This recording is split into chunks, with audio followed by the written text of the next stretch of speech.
Greetings, friends. Today's talk, again, is from the Dhammapada, the 22nd chapter of the Dhammapada, known as Nirayavagga. And it's another simple and direct teachings on the living hell of ignorance. When the Buddha talks about the deathless state, he's not referring to a state of human immortality that flies in the face of everything the Buddha taught. He's simply stating that the living death of ignorance has ended. And so now, for the first time, we are living life in its own reality. And that's a significant difference between the living death of ignorance and actually living life, fully mindful of life as life occurs. And I should say, no matter what occurs. It also implies the understanding of the deathless state is it's a state where no deluded, fabricated self is attempting to establish that which can't be established, meaning developed in a fabricated human life. Not possible. And these are from the Nirayavagga. Right away, the Buddha gets right into it. And again, there's no, there's this almost compulsive need today for many people, especially Buddhist practitioners, that everything must be seen in a positive light. And again, nothing flies in the face of the Buddha's teachings than that one belief. And it's such a cruel belief when looked at closely. And not to get too deep into that, the point that I'm trying to make relates to this talk tonight. The Buddha starts out by talking about liars and wrongdoers. Why is he doing that? Why is he focusing on the negative? Well, many scholars and people that just understand teaching methods will state that the Buddha teaches something called via negativa, Latin for meaning via the negative. He's not afraid to look at the negative. In fact, we have to look at all of life if we're going to understand life. And the Buddha's first statement it relates just directly to that. Dukkha occurs, suffering occurs, disappointment occurs, unsatisfactory experiences occur. The very first statement from this amazing human being points us to the idea that positive thinking is simply cruel because it's so rooted in ignorance. And so the Buddha starts right off by saying, liars and wrongdoers always suffer now and in the future. A simple and direct statement. But if we are a human being who's wondering why there's so much suffering in the world that we don't understand, why is that? Well, it's because we don't understand it. We're lacking the understanding. We're lacking the knowledge. We're lacking the framework to see things. And so the Buddha taught an eightfold path as the framework and guidance for developing this knowledge. The Buddha continues, many uncontrolled and evil people wear saffron robes.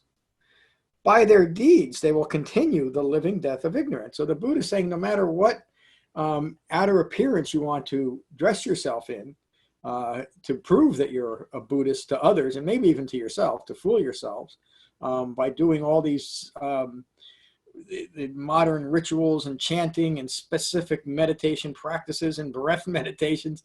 The Buddha never taught any of those things, by the way. Any time you find someone teaching you to manipulate your breath in any way, stop doing that if you really care about your own well-being, because what that is doing in the moment is an attempt to manipulate what's occurring in the moment, which is your natural breath.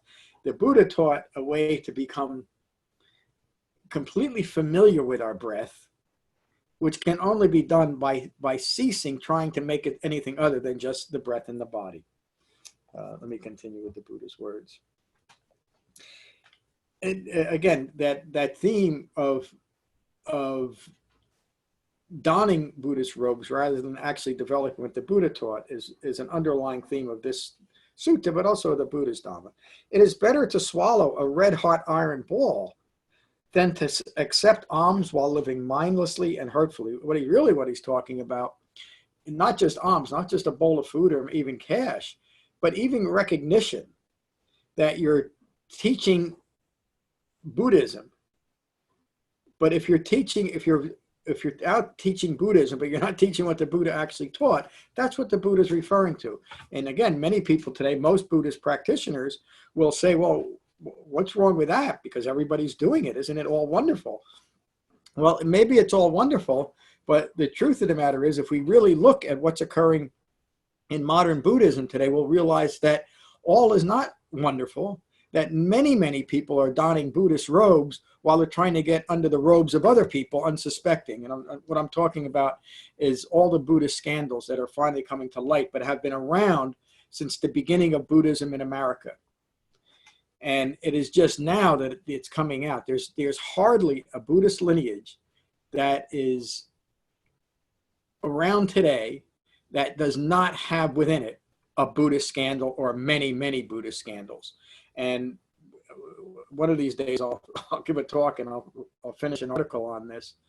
But that should give anybody pause to think, if this Dhamma is taught by this a sexual predator, how could there possibly be anything useful in it? No matter how many people are practicing it and not ending up as sexual predators, the experts in this particular lineage are acting this way. There's got to be something wrong with it. And what's wrong with it is it's not an authentic Buddhist teaching. So the Buddha continues. And again, a little bit of a rant here today, but this is the result of modern Buddhist practices and the incredible harm that is done by many modern Buddhists, again, going back to the beginning of Buddhism in America, is because of exactly what the Buddha is talking about in this sutta. And even though the false Dhamma that they're preaching is like a red hot iron stuck in their throat, and I can think of many that do that, they continue to do it because they're given recognition, because they have followers. There's people that listen to them. The mindless, consorting with another spouse, continuing ignorance, whose sleep is disturbed, who is of ill repute, will give birth to ongoing stress and suffering. And so again, we can look at these teachers who have hurt untold hundreds and maybe even thousands of little boys and girls in the name of Buddhism. And yet we act like everything's wonderful because they can speak eloquently about their own form of Dharma. How foolish can we be? It's time for us to not accept that and not be so compulsively drawn to looking away and admitting that maybe what we were supporting up in the past is not even virtuous in any way. The Buddha continues. Such a person suffers now and in the future. The pleasure is brief for those ruled by passion, and kings impose harsh punishments. The wise restrain themselves. Again, if you want to, maybe the one clear way of knowing if you want to follow somebody is look if they at least mastered that very basic level of restraint. Sorry about that. The wise restrain themselves. Just as kusa grass cuts the mindless handler, so to a contemplative's life wrongly lived brings confusion, delusion, and suffering. Any mindless act or fabricated view, any corrupt act, will bear much disappointing fruit. Engage with the Dhamma with joyful enthusiasm and mindful diligence. Lazy practitioners constantly stir the dust of passion. Abandon evil as evil continues to torment the wrongdoer. Cultivate the Dhamma and abandon torment.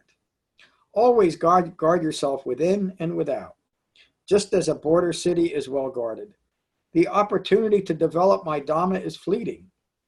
Ignore the opportunity and regret will follow.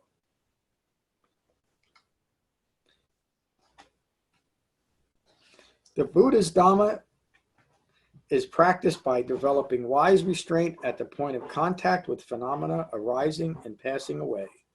The fool who maintains and defends false views is ashamed at what is skillful and not ashamed at what is skillful, what is unskillful, which simply means, again, as modern Buddhist practices, what the Buddha is really referring to is promoting and defending false dharmas. They are always in a state of confusion, deluded thinking, and stress. The fool maintains and defends false views, who fear the truth and embraces ignorance. They are always in a state of confusion, deluded thinking, and stress. The fool maintains and defends false views, who see the truth as evil and does not see evil as it is. They are always in a state of confusion, deluded thinking, and stress. The wise Dhamma practitioner, knowing what is right and what is skillful, and what is wrong and unskillful, they uphold right view and maintain a calm and peaceful mind. That's the end of the sutta. Again, it's a simple and direct sutta. Some may say even strong-worded. There's a sutta that I'll be teaching on Saturday and Tuesday, the Abhaya Sutta, where the Buddha explains that sometimes harsh and unendearing and disagreeable words are necessary. In fact, even compassionate, if that's what's necessary to portray the message. And the Buddha's only message that he taught from the beginning of his teaching career to the end was just a singular eightfold path as a way to recognize and abandon all views rooted in ignorance of Four Noble Truths. I hope you found benefit from this talk, and if you did, please consider a donation at becoming-buddha.com. And I'll have another talk next Thursday from the Dhammapada. Peace.